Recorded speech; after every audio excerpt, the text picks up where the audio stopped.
What are your thoughts on aggressive pricing?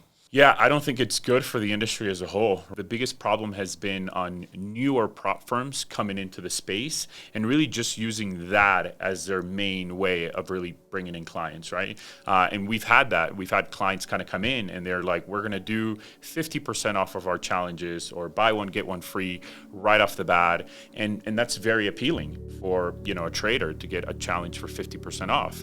Having done this for 3 years, that I've come to learn is it's just not sustainable. And that's not my opinion. Yeah. We have a lot of numbers to show that it was a race to the bottom, who could offer the cheapest, challenges or the biggest discounts. They were able to generate sales, but that also came with payouts, right? If you're getting sales, eventually you're going to have some funded traders, eventually you're going to have some payouts, and that's going to kind of come back to bite you. So, and this is something that I've also talked to. We have a really good relationship with all the technology partners in the prop firm space. And beginning 2024, there was this conversation that they were kind of mentioning like, hey, we're seeing a lot more aggressive promos. We're seeing kind of a really big race to the bottom because they understood the risk side of it a little bit more than some of these prop firm, kind of entrepreneurs.